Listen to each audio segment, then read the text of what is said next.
In this video, I'm going to be discussing pull-ups, and I'm going to style it in a range of, advice for people, what I think, will help people, and then just personal experience of, how I personally train.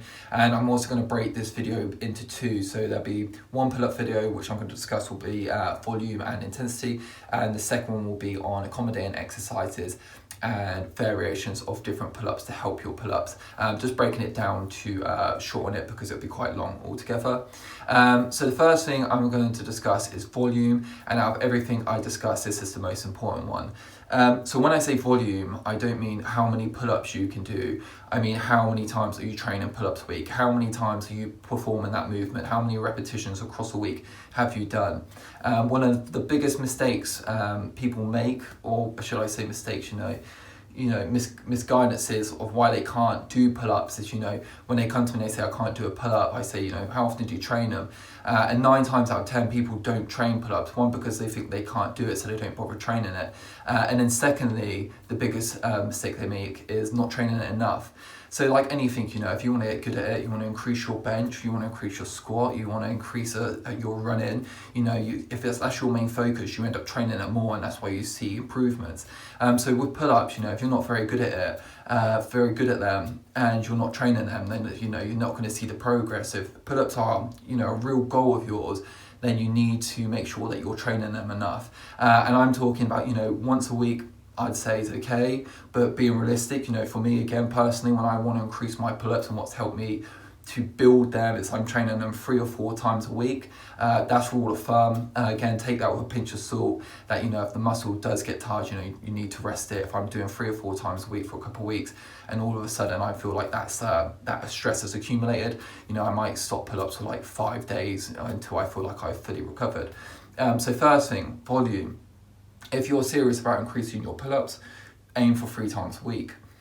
Next I'm going to discuss is now approach. So now you're training them 3 times a week. What's the correct approach when you are training them? So the biggest mistake, or 2 biggest mistakes I see when people train pull-ups, is the first one, they max out on their first set. And you've probably done this yourself. It's something I used to do, is you go to the pull-up bar, you do as many as you can. All right, so say for that first set, I do as many as I can, I get 10. Then what happens? Second set I do 7, now I do 5, and then you do 2. So you see there's a massive incline. That's really, I think, it's not going to be, it's detrimental to your results. This is not an efficient way of training them over a long period of time.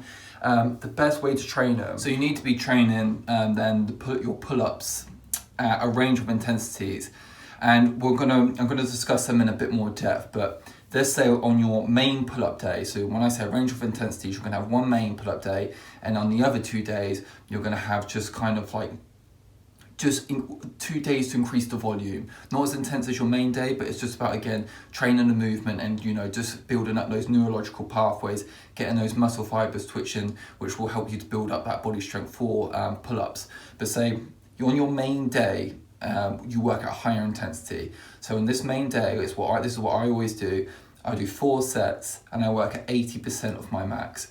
So if I can do 10 reps of my max, that's as 10 is as many as I could do. That means I'm going to do 4 sets of 8 reps. Next, I'm going to talk about is rest period. So if I'm doing 4 sets of 8, between each set, I'm giving myself a minimum of 2 minutes. And this is one of the biggest mistakes people make on pull-ups, is not giving themselves long enough rest.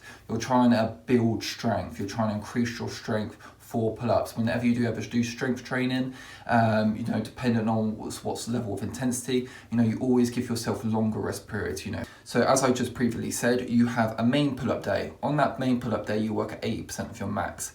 On your other 2 days, I think you need to be working at a lower intensity. If you're working at 80% on all those days, you're going to burn out the muscle. You're going to burn out the muscles really quickly. So on these 2 days, it has to be in a lower intensity. And I'm going to say, 40%. That's a good figure to be work at. So if you're doing, again, as an example, if you're 10's your max and you're on your main day, you're doing 80% for 8, then you're going to have 2 other days where you do 40% for 4. So a recap on everything I've discussed and the main things that you want to take away.